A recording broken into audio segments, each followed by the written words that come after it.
ക്രിസ്തുവിൽ ഏറെ സ്നേഹിക്കപ്പെടുന്ന ഷാലോം പ്രേക്ഷകരെ, ക്യാമ്പസ് വിഷന്റെ പുതിയ എപ്പിസോഡിലേക്ക് നിങ്ങൾ ഏവർക്കും സ്വാഗതം.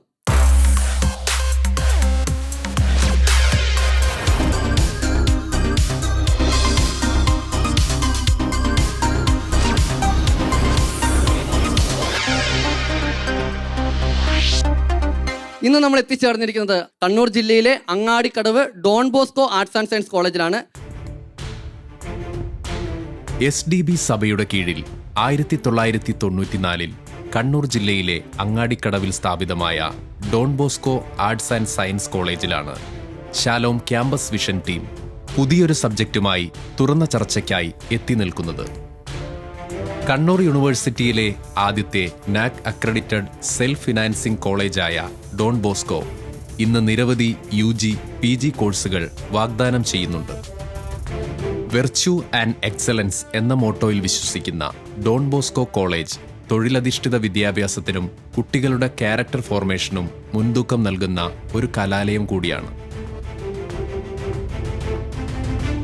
വിവിധതരം ലാബ് ഫെസിലിറ്റിയും നവീനമായ ലൈബ്രറിയും അത്യാധുനിക സംവിധാനത്തോടെയുള്ള തിയേറ്ററും ഈ കോളേജിലെ പഠനം ഇൻട്രസ്റ്റിംഗ് ആക്കുമ്പോൾ ഡോൺ ബോസ്കോ വിഭാവനം ചെയ്ത ക്രൈസ്തവ മൂല്യങ്ങൾ നിറഞ്ഞ എൻലൈറ്റഡ് ആയ ഗ്ലോബൽ സിറ്റിസണിനെ വാർത്തെടുക്കുന്നു. ഈ കോളേജിലുള്ള മിടുക്കന്മാരും മിടുക്കികളും സുന്ദരികളും സുന്ദരന്മാരുമായ നമ്മുടെ കൂട്ടുകാരാണ് ഇവിടെ ഇരിക്കുന്നത്. നമുക്ക് കൈയടിച്ചുകൊണ്ട് നമ്മളെ തന്നെ നമുക്കൊന്ന് സ്വാഗതം ചെയ്യാം അല്ലേ? Okay, very good very good very good.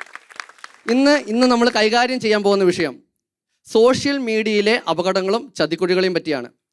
നമുക്കറിയാം, നിങ്ങൾക്കാണ് കൂടുതൽ ഗ്രൗണ്ട് ലെവൽ റിയാലിറ്റീസ് ഒക്കെ അറിയുക അല്ലേ?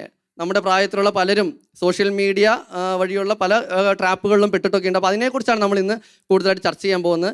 നമ്മുടെ എല്ലാ കാര്യങ്ങൾക്കും ചോദ്യങ്ങൾക്കും ഒക്കെ ഉത്തരവും അതുപോലെ തന്നെ ഗൈഡൻസും ഒക്കെ നൽകാൻ ഇന്നിവിടെ നിയുക്തനായിരിക്കുന്നത് ബ്രിസ്റ്റോ മാത്യു സാറാണ്. അദ്ദേഹം പാല ചേർപ്പുങ്കൽ BVM കോളേജിലെ MSW ഡിപ്പാർട്ട്മെൻറ്റ് സൈക്കോളജി പഠിപ്പിക്കുന്ന ഒരു അധ്യാപകനാണ്. അതിലുപരി അദ്ദേഹം യുവാക്കളോടുകൂടെ കഴിഞ്ഞ 10-15 വർഷത്തോളമായി യുവാക്കളോടുകൂടെ നിരന്തരമായി സമ്പർക്കപ്പെടുകയും അവരുടെ ഓരോ പ്രശ്നങ്ങളിലും അനുദിനം ഇടപെടുകയും ചെയ്തുകൊണ്ട് കൗൺസിലിങ്ങിലൂടെയും മറ്റ് സഹായങ്ങളിലൂടെയൊക്കെ അവരുടെ പ്രശ്നങ്ങൾ ഇടപെടുകയും ചെയ്യുന്ന ഒരു വ്യക്തിയാണ്. അതുകൊണ്ട് തന്നെ നമ്മളെ ഒരുപാട് സഹായിക്കാൻ അദ്ദേഹത്തിന് സാധിക്കും. നിങ്ങൾക്ക് ധൈര്യമായിട്ട് നിങ്ങളുടെ മനസ്സിലുള്ള എല്ലാ കാര്യങ്ങളും നമുക്ക് ധൈര്യമായിട്ട് ചോദിക്കാം. അതിനു മുമ്പായിട്ട് ആദ്യമേ നമ്മൾ ഈ കോളേജിൻ്റെ പ്രിൻസിപ്പൽ ഫാദർ ഫ്രാൻസിസ് കാരക്കാട്ടച്ചൻ നമ്മുടെ ഒപ്പം ഉണ്ട്. അച്ഛൻ്റെ ഒരു പ്രാർത്ഥനയോടെയും പൗരോഹിത്യ ആശീർവാദത്തോടെയും കൂടി നമുക്ക് ഈ ഇന്നത്തെ പ്രോഗ്രാം ആരംഭിക്കാം. അച്ഛനെ സ്വാഗതം ചെയ്യുന്നു. നമ്മുടെ ഇടയിൽ സന്നിഹിതനായിട്ടുള്ള കർത്താവിനെ ഓർത്തുകൊണ്ട് ഞങ്ങൾ പങ്കെടുക്കുവാൻ പോകുന്ന ഈ സംവാദ പരിപാടി സമർപ്പിച്ച് പ്രാർത്ഥിക്കുന്നു. ഞങ്ങളുടെ ഓരോരുത്തരുടെയും ബുദ്ധിയെ അങ്ങ് ജ്വലിപ്പിക്കണമേ. ഏകാഗ്രതയോടെ, കൃത്യതയോടെ, തീഷ്ണതയോടെ, ആത്മാർത്ഥതയോടെ, പ്രതിബദ്ധതയോടെ ഈ പരിപാടിയിൽ പങ്കെടുക്കുവാനായിട്ടും രഹസ്യ അജണ്ടകളൊന്നുമില്ലാതെ, നിക്ഷിപ്ത താല്പര്യങ്ങൾ ഒന്നുമില്ലാതെ, തുറവിയോടെ സത്യങ്ങൾ, വസ്തുതകൾ, ഏറ്റവും അഭികാമ്യമായിട്ടുള്ള അന്തരീക്ഷത്തിൽ കുറിക്കൊള്ളുന്ന വാക്കുകളാൽ ഞങ്ങൾക്ക് ഞങ്ങളുടെ ചിന്തകൾ പ്രേക്ഷകരുമായി, ഈ ലോകവുമായിട്ട്, ഈ ചാനലുമായിട്ട് ബന്ധപ്പെട്ട് ഞങ്ങളെ കാണുവാൻ പോകുന്ന എല്ലാവരുമായിട്ട് പങ്കുവയ്ക്കുവാൻ ഞങ്ങളെ ഓരോരുത്തരെയും കടാക്ഷിക്കണമേ എന്ന് ഞങ്ങൾ പ്രാർത്ഥിക്കുന്നു. ഈ സ്ഥാപനത്തിൻ്റെ എല്ലാമായ യുവതിയുവാക്കളുടെ മധ്യസ്ഥനായ ഡോൺ ബോസ്കോയുടെ മാധ്യസ്ഥം ഞങ്ങൾ തേടുന്നു. ഡോൺ ബോസ്കോയെ ഞങ്ങളോടൊപ്പം ഈ പരിപാടിയിൽ എല്ലാം ശുഭകരമാക്കുവാൻ മാധ്യസ്ഥം ഉണ്ടാകണമേ എന്ന് ഞങ്ങൾ പ്രാർത്ഥിക്കുന്നു. പിതാവിൻ്റെയും പുത്രൻ്റെയും പരിശുദ്ധാത്മാവിൻ്റെയും നാമത്തിൽ ആമേൻ. താങ്ക് യു ഫാദർ, ഒരുപാട് നന്ദി. നമുക്കറിയാം, ഞാൻ പറഞ്ഞു, നമുക്ക് ഇത് ഒരു സമൂഹത്തിന് മുൻപിൽ സത്യത്തെ പുറത്തു കൊണ്ടുവരാനുള്ള, അല്ലെങ്കിൽ എന്താണ് യഥാർത്ഥത്തിൽ ഗ്രൗണ്ട് ലെവലായി റിയാലിറ്റി എന്താണെന്ന് സമൂഹത്തിന് മുമ്പിൽ കൊണ്ടുവരാനുള്ള ഒരു പരിശ്രമമാണിത്. അപ്പോൾ നിങ്ങൾക്ക് ഈ സോഷ്യൽ മീഡിയ വഴി ഏറ്റവും കൂടുതൽ ഉപയോഗിക്കുന്ന യുവാക്കളാണ് അല്ലേ?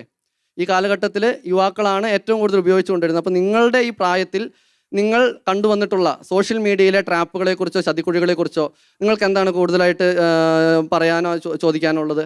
ദയവായി ആരെങ്കിലും മുന്നിട്ട് വന്നോളൂ. എൻ്റെ പേര് ആൽവിൻ. ഞാനിവിടെ സൈക്കോളജി ഡിപ്പാർട്ട്മെൻറ്റിലെ ഫസ്റ്റ് ഇയർ സ്റ്റുഡൻ്റ് ആണ്. സോഷ്യൽ മീഡിയ ഞങ്ങളുടെ യൂത്തിൻ്റെ ഇപ്പോഴത്തെ കറണ്ട് സിറ്റുവേഷനിൽ ഓരോരുത്തർക്കും സോഷ്യൽ മീഡിയ എന്ന് പറയുന്നത് തന്നെ പ്രദർശിപ്പിക്കുവാനും അവരാരാന്ന് ഉള്ള ഡിസ്പ്ലേ ചെയ്യാനുള്ള ഒരു പ്ലാറ്റ്ഫോമാണ് സോഷ്യൽ മീഡിയ. ഇന്നത്തെ കറണ്ട് സിറ്റുവേഷനിൽ ഒരു സ്റ്റുഡൻറ്റിന് അല്ലെങ്കിൽ ഒരു വിദ്യാർത്ഥിക്ക് തൻ്റെ സോഷ്യൽ പിയർ ഗ്രൂപ്പിൽ അയാൾ എത്രത്തോളം റെസ്പെക്റ്റഡ് ആവണം അല്ലെങ്കിൽ എത്ര അപ്ഡേറ്റഡ് ആണ് എന്നെല്ലാം അറിയപ്പെടുന്നത് അവരുടെ സോഷ്യൽ മീഡിയയിലുള്ള അവരുടെ ഇൻവോൾവ്മെൻറ്റും ആക്റ്റീവ്നെസ് വഴിയാണ്. ആൽവിൻ പറഞ്ഞ കാര്യങ്ങൾ വളരെ സത്യമാണ്. ഓക്കെ, ഇരുന്നോളൂ ആൽവിൻ. ഓക്കെ സാർ, ഇതുമായിട്ട് ബന്ധപ്പെട്ട് ചോദിക്കാനുള്ളത്, ഇപ്പം അദ്ദേഹം പറഞ്ഞു, ആൽവിൻ പറഞ്ഞു, സോഷ്യൽ മീഡിയ ഇന്നത്തെ കാലഘട്ടത്തിൽ തന്നെ പ്രദർശിപ്പിക്കാനുള്ള ഒരു വേദിയായിട്ട് മാറിയിരിക്കുകയാണ്. അപ്പോൾ ഈ ഒരു എക്സിബിഷനിസം സോഷ്യൽ മീഡിയയിലൂടെ കൂടുതലായിട്ട് കടന്നു വരുന്നുണ്ടോ? അതുമായിട്ട് ബന്ധപ്പെട്ടുള്ള കെണികളും കാര്യങ്ങളൊക്കെ, അപ്പം അതിനെക്കുറിച്ച് സാറിന് എന്താ പറയാനുള്ളത്? ആദ്യം തന്നെ ആൽവിനെ പ്രത്യേകം അഭിനന്ദിക്കുന്നു. മീഡിയ ഉള്ള, സൈക്കോളജി ഉള്ള, BSW ഉള്ള, MSW ഒക്കെ ഉള്ള ഒരു ക്യാമ്പസിൽ നിന്ന് ഒരു ചോദ്യം ഉതിർത്തത് ആൽവിനാണ്. അപ്പം ആൽവിനെ പ്രത്യേകം അഭിനന്ദിച്ചുകൊണ്ട് നമുക്ക് തുടങ്ങാം.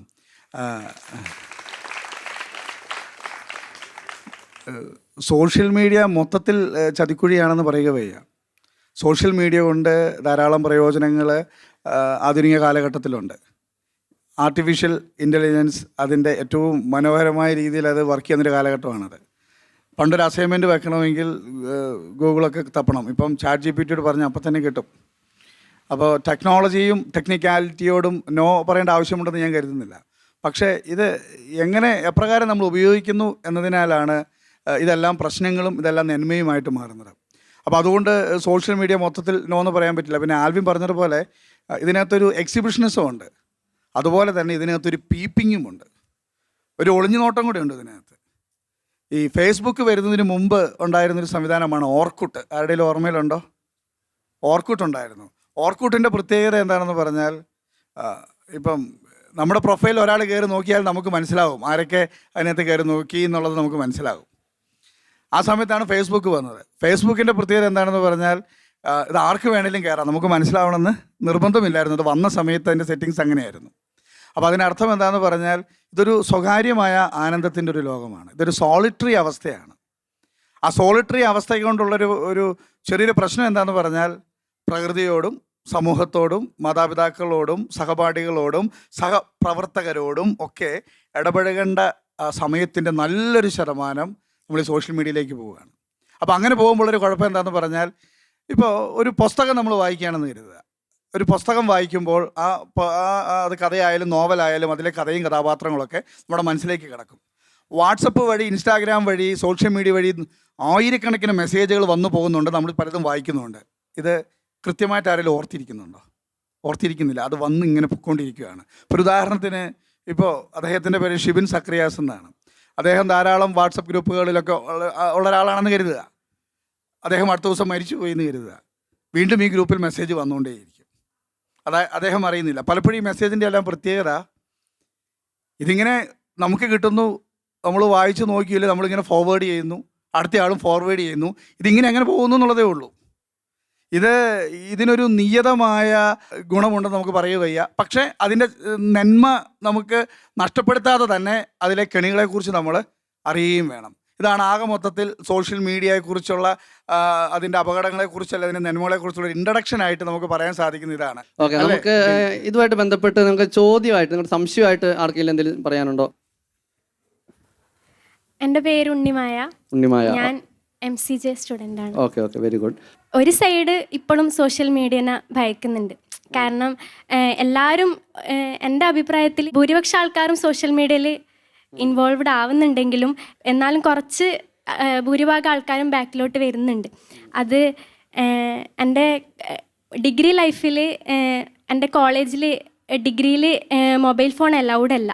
അത് എന്താണെന്ന് വെച്ചാൽ, ഒരു വിദ്യാർത്ഥി ഒരു ടീച്ചറിൻ്റെ എന്തോ റീൽ അപ്ഡേറ്റ് ചെയ്തതിൻ്റെ പേരിൽ ആ ടീച്ചർ ആരാന്ന് ഞാൻ പറയുന്നില്ല, ആ ടീച്ചറിൻ്റെ വീട്ടിൽ നിന്ന് വന്നൊരു പ്രഷർ കാരണം കോളേജിൽ ഇഷ്യൂ വരികയും പിന്നീട് നമ്മളെ കോളേജിൽ മൊബൈൽ ഫോൺ അലൗഡ് അല്ല എന്നുള്ളൊരു ഇത് വരികയും ചെയ്ത്. അതൊരു ഇതായിട്ട് എനിക്ക് തോന്നി. പിന്നെ എല്ലാവരും ഒന്നും സോഷ്യൽ മീഡിയനെ ഭയക്കുന്ന ആൾക്കാരും ഉണ്ട് എന്നാണ് എൻ്റെ ഒരു അഭിപ്രായം. ഇത് പക്വതയോടെ ഡീൽ ചെയ്യാന്ന് പറഞ്ഞാൽ, അതായത് ഈ സോഷ്യൽ മീഡിയ കൊണ്ട് ഉള്ള ഒന്ന് രണ്ട് നന്മകൾ ആദ്യം പറയാം. ഇപ്പോൾ ഒരു പൊളിറ്റിക്കൽ കറക്റ്റിംഗ് എന്ന് പറയുന്നൊരു സംഭവം എടുക്കാം.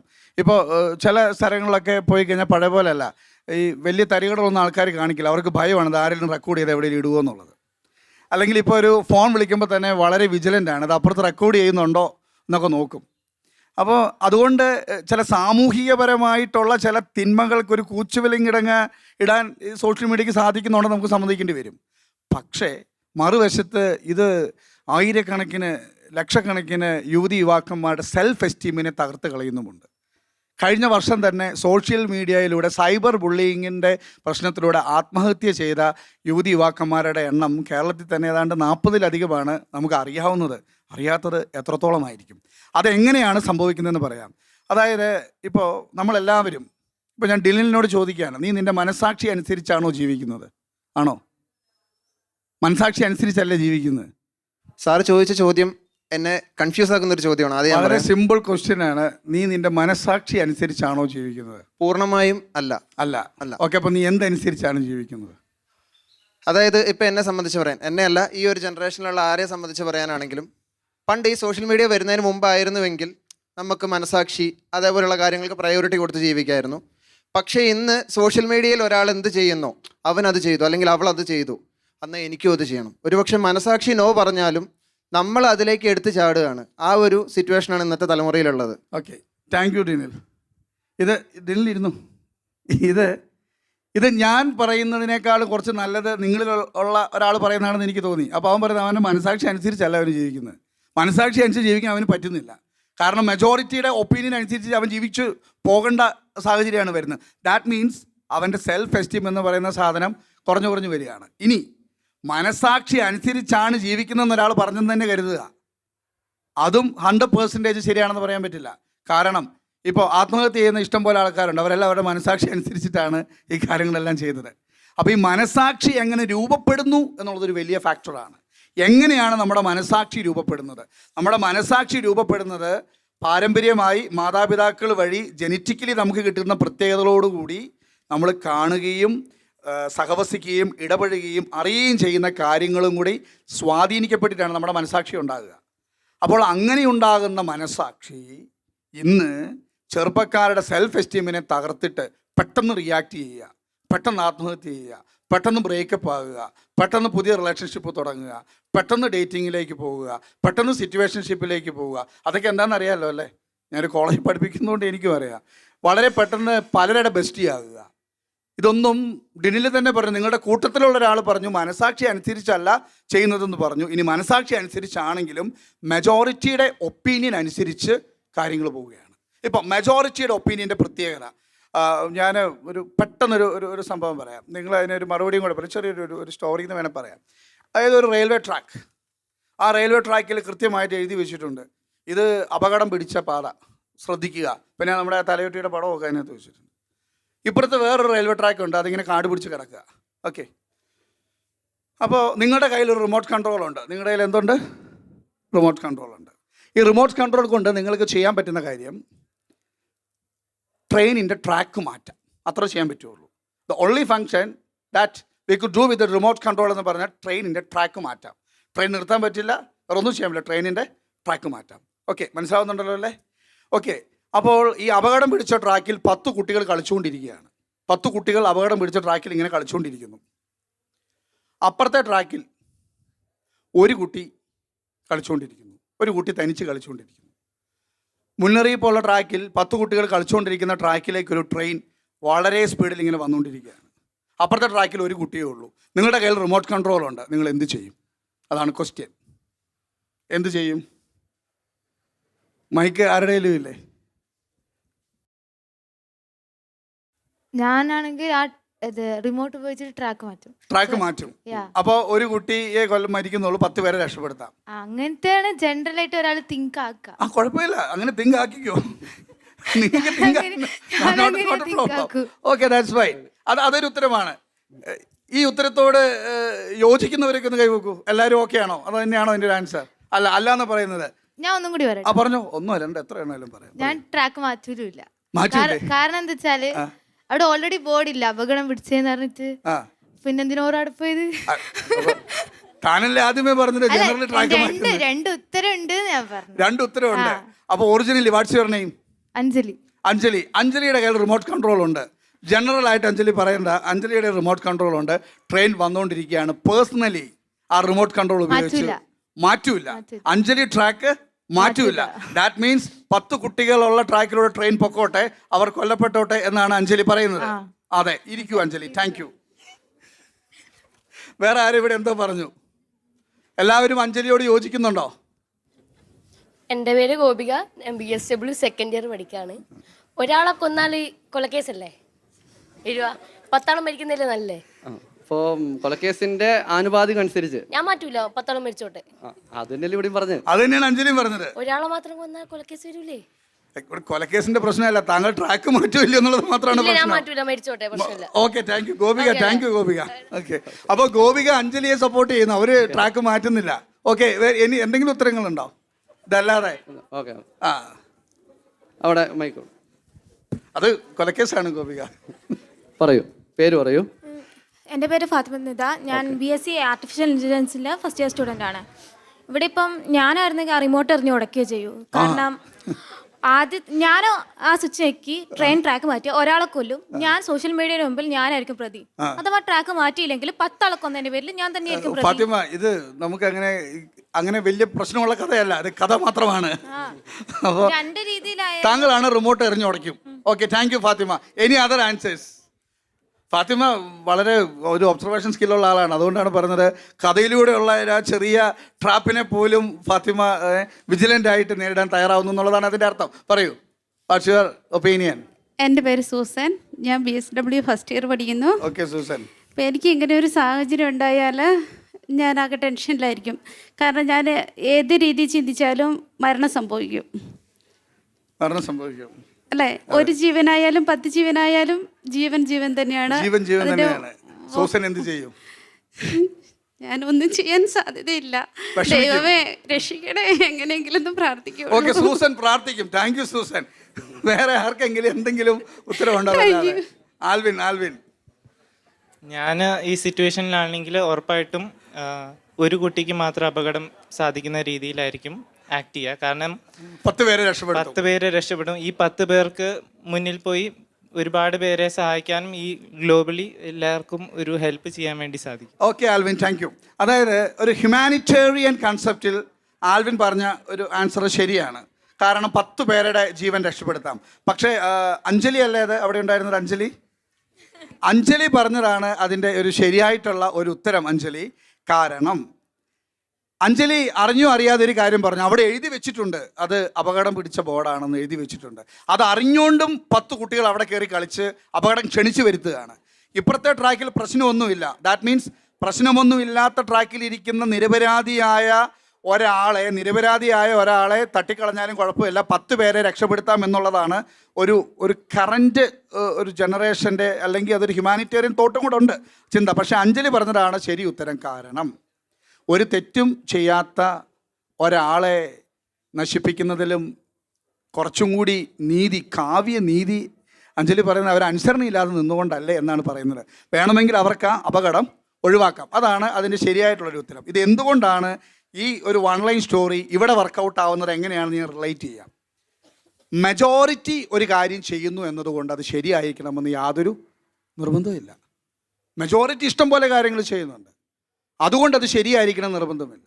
ഇനി ശരിയായിട്ടുള്ളൊരു കാര്യം ചെയ്യുന്നത് ഒരു മൈനോറിറ്റിയാണ്. ഇപ്പോൾ ഒരു ക്യാമ്പസിൽ എല്ലാവരും ടൂർ പോകുന്നു, എല്ലാ പെൺകുട്ടികളും ആൺകുട്ടികളും ഒരുമിച്ച് ഡാൻസ് ചെയ്യുന്നു. വിവാഹം ഉറപ്പിച്ചിരിക്കുന്ന ഒരു പെൺകുട്ടി അവിടെ ഉണ്ടെന്ന് കരുതുക, അവൾ ആ ഡാൻസ് ഒന്നും കളിക്കാതെ ഇരിക്കുന്നു എന്ന് കരുതുക. അവൾക്ക് അവളുടേതായ രീതിയിൽ അത് ശരിയാണ്.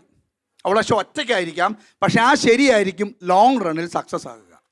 അപ്പോൾ മെജോറിറ്റി ഓപ്പോസിറ്റ് നിൽക്കുമ്പോഴും മെജോറിറ്റി ശരിയാണെന്ന് കരുതുന്ന കാര്യങ്ങൾ വിജിലൻ്റായിട്ട് ഒബ്സർവ് ചെയ്തിട്ട് അതിലെ ശരി തെറ്റുകൾ വിവേചിച്ചറിഞ്ഞിട്ടാണ് സോഷ്യൽ മീഡിയ ഉപയോഗിക്കുന്നതെങ്കിൽ വലിയ കുഴപ്പമില്ല.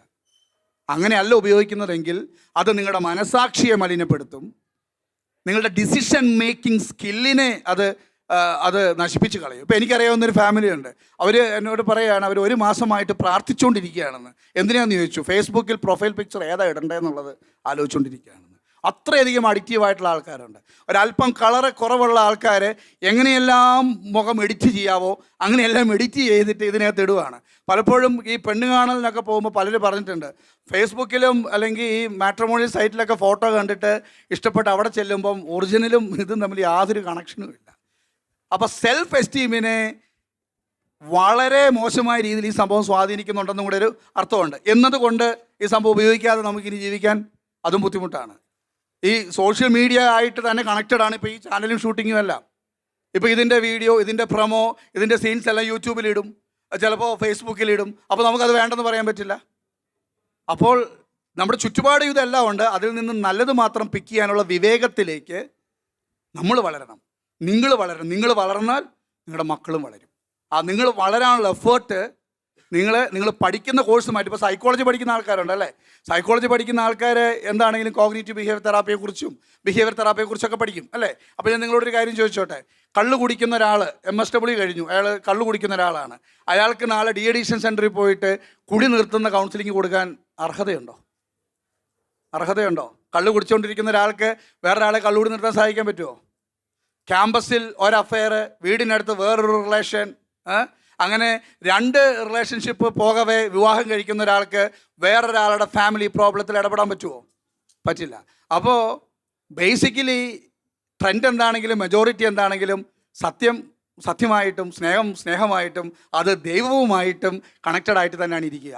അങ്ങനെ കാര്യങ്ങൾ വേർതിരിക്കാനുള്ള വിവേകത്തിലേക്ക് നിങ്ങൾ മാറണമെന്നാണ് ആഗ്രഹം. നിങ്ങളുടെ ഇത്തരം ചോദ്യങ്ങളും അഞ്ജലിയെ പോലുള്ള ആൾക്കാരുടെ മറുപടികളുമാണ് ഇത്തരം ചർച്ചകൾ മുന്നോട്ട് കൊണ്ടുപോകുന്നത്. Thank you. ഇദ്ദേഹത്തിന് എന്തോ പറയാനുണ്ടല്ലോ, മൈക്ക് കൊടുക്കൂ.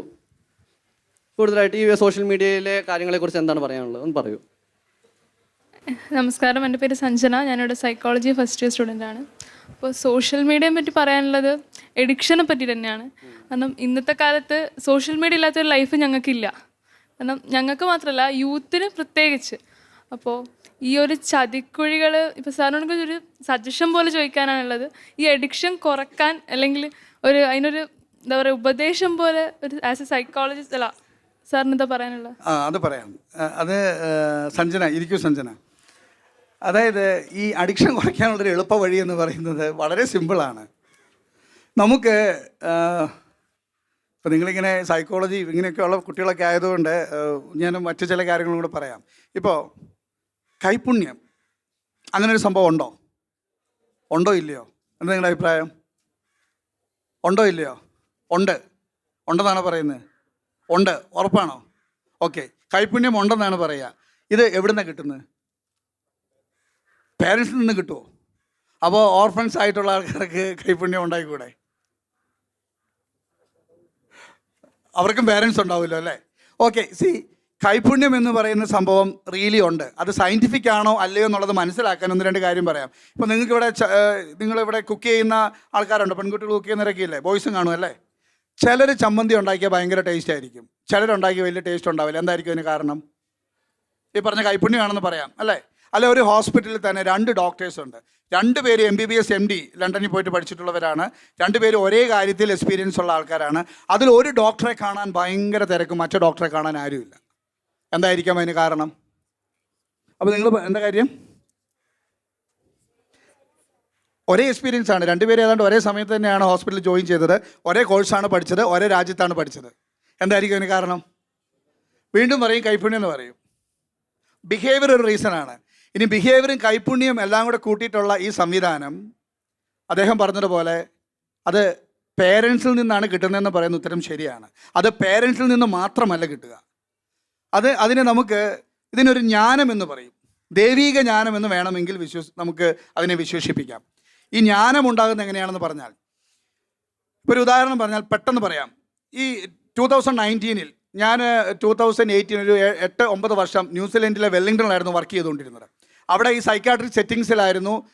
ദൈനംദിന ജീവിതത്തിൽ സ്കിസോഫീനിയ തൊട്ടുള്ള എല്ലാ പേഴ്സണാലിറ്റി ഡിസോർഡർ തൊട്ടുള്ള എല്ലാ ആൾക്കാരും ഡീൽ ചെയ്തുകൊണ്ടിരിക്കുന്ന ഒരു ജോലിയുടെ ഇടയിൽ നിന്നാണ് നാട്ടിലേക്ക് വന്നത്. അങ്ങനെ വന്ന സമയത്ത് എൻ്റെ ശ്രദ്ധയപ്പെട്ടൊരു സംഭവം പറയാം. 2019 ഒരു പെൺകുട്ടി, ഒരു നാട്ടുമ്പുറത്ത് താമസിക്കുന്ന ഒരു പെൺകുട്ടി, അവൾക്ക് എല്ലാ സബ്ജക്റ്റിലും A+ കിട്ടി. എല്ലാ സബ്ജക്റ്റിലും എന്ത് കിട്ടി? A+. അപ്പോൾ അവരുടെ നാട്ടിലെ പൗരസമിതി അവരുടെ ഫോട്ടോ വെച്ചിട്ട് ഒരു ഫ്ലക്സ് അടിച്ചു, A+ വാങ്ങിച്ച പെൺകുട്ടിക്ക് അഭിനന്ദനങ്ങൾ. അപ്പോൾ അതിൻ്റെ ഫോട്ടോ എടുത്തിട്ട് ഒരാൾ ഫേസ്ബുക്കിലിട്ടപ്പോൾ ഒരു പോസ്റ്റും കൂടെ കൊടുത്തു. ദാരിദ്ര്യം, കഷ്ടപ്പാട്, പ്രതിസന്ധി, വിപരീത സാഹചര്യം ഇതിനെല്ലാം അതിജീവിച്ച് A+ വാങ്ങിച്ച പെൺകുട്ടിക്ക് അഭിനന്ദനങ്ങൾ. ഫേസ്ബുക്ക് പോസ്റ്റ് കയറി വൈറലായി. അവരുടെ നാട്ടിൽ തന്നെ പത്രത്തിൽ കുഞ്ഞു ന്യൂസൊക്കെ കൊടുക്കുന്ന ഒരു പുള്ളിക്കാരനുണ്ട്. അങ്ങനെ ഇതിനെക്കുറിച്ചൊരു ചെറിയ ന്യൂസ് പത്രത്തിൻ്റെ പ്രാദേശികം കോളത്തിൽ കൊടുത്തു. പത്രം ഇറങ്ങിയ ദിവസം 11:30 ആ പെൺകുട്ടി ആത്മഹത്യ ചെയ്തു. ആത്മഹത്യക്കുറിപ്പിൽ ആ പെൺകുട്ടി എഴുതി വെച്ചത് ഇങ്ങനെയാണ്: ഞാനൊരു പാവപ്പെട്ട വീട്ടിലെ പെൺകുട്ടിയാണ് എന്ന് നാട്ടുകാരറിഞ്ഞതിൽ മനസ്സ് നൊന്ന് ഞാൻ മരിക്കുന്നു. A+ കൊണ്ട് പ്രയോജനമുണ്ടോ? A+ കൊണ്ട് പ്രയോജനമില്ല. A+ കൊണ്ട് അറിവ് മാത്രമാണ് കിട്ടുക. ജ്ഞാനം കൂടി വേണം. ഈ ജ്ഞാനം ഒഴുകി ഇറങ്ങി വരുന്ന ഒരു പ്രധാനപ്പെട്ട ഒരു വഴിയാണ് പേരൻസ്. രണ്ടാമത്തെ വഴി നിങ്ങളുടെ അധ്യാപകരാണ്. കേവല ശമ്പളത്തിന് വേണ്ടി മാത്രമല്ല എല്ലാവരും ജോലി ചെയ്യുന്നത്. അതൊരു പാഷൻ ആയിട്ടും കൂടിയാണ് എടുക്കുക. ഗുരുക്കന്മാരിലൂടെ ഒഴുകി വരും. മൂന്നാമത്തെ ഒരു വഴി എന്ന് പറയുന്നത് നിങ്ങളുടെ സിബ്ലിങ്സിലൂടെയാണ്. ഒരമ്മയുടെ ഗർഭപാത്രം ഷെയർ ചെയ്ത നിങ്ങളുടെ സഹോദരങ്ങളിലൂടെയാണ് നിങ്ങൾക്ക് നന്മയുണ്ടാവേണ്ട ജ്ഞാനം ഒഴുകി ഇറങ്ങി വരിക, ബെസ്റ്റിയിലൂടെയല്ല. നാലാമത്തെ വഴിയാണ് നല്ല സുഹൃത്തുക്കൾ. ആരാണ് നല്ല ഫ്രണ്ട് എന്ന് പറഞ്ഞാൽ നിന്നെ ഉപദേശിക്കുകയും നിന്നെ ശാസിക്കുകയും ചെയ്ത് നിനക്ക് ഇറിറ്റേഷൻ ഉണ്ടാക്കുന്ന ഒരാളാണ് നല്ല ഫ്രണ്ട്. ഈ 4 സോഴ്സുകളിലൂടെയാണ് ജ്ഞാനം ഒഴുകി ഇറങ്ങി വരിക. ഓക്കെ, സഞ്ജനയുടെ ചോദ്യം ഇതും തമ്മിലുള്ള കണക്ഷൻ പറയാം. ഈ 4 സോഴ്സുകളുമായിട്ടുള്ള ബന്ധം സോഷ്യൽ മീഡിയയിൽ സമയം സ്പെൻഡ് ചെയ്യുന്നത് വഴി നമ്മുടെ റിലേഷൻഷിപ്പ് കുറയും. അങ്ങനെ കുറയുമ്പോൾ സംഭവിക്കുന്നത് അതിലെ അപകടങ്ങളും അല്ലാത്തതും വേർതിരിച്ചറിയാൻ പറ്റില്ല. അപ്പം അതിന് പ്രതിവിധി ഇതാണ്: കുറച്ച് സമയം അപ്പൻ്റെ അമ്മയുടെയും കൂടെയൊക്കെ ചിലവഴിക്കണം. നീ ഇട്ടിരിക്കുന്ന വസ്ത്രം, നിൻ്റെ സെമസ്റ്റർ ഫീസ് കൊടുക്കുന്നത്, നിനക്ക് മൊബൈൽ റീചാർജ് ചെയ്ത് തരുന്നത്, കോളേജ് വിട്ടിട്ട് വരാൻ അരമണിക്കൂർ വൈകിയാൽ നാട് മുഴുവൻ ഫോൺ വിളിച്ച് നിന്നെ കാത്തിരിക്കുന്ന നിൻ്റെ അപ്പൻ്റെ അമ്മയുടെയും പ്രായത്തെ നീ മാനിക്കണം. എത്ര കാലം കൂടി അവർ ഇനി ജീവിച്ചിരിക്കും? അവർ മരിച്ചു കഴിയുമ്പോൾ പോയിട്ട് പൊട്ടിക്കരഞ്ഞ് അഭ്യാസമൊന്നും നടത്തിയിട്ട് കാര്യമൊന്നുമില്ല. ജീവിച്ചിരിക്കുമ്പോൾ അവരോട് തമാശ പറയാനും കൊഞ്ചിക്കാനും താലോലിക്കാനുമുള്ള സമയം കണ്ടെത്തണം. അതൊരു ചെറിയ സൊല്യൂഷനാണ്. രണ്ടാമത്തെ സൊല്യൂഷൻ എന്ന് പറയുന്നത് സഹോദരങ്ങൾ തമ്മിലൊരു ഇഴയടപ്പം വീട്ടിലുണ്ടാവണം. അതിനൊക്കെ സമയം കണ്ടെത്തണം.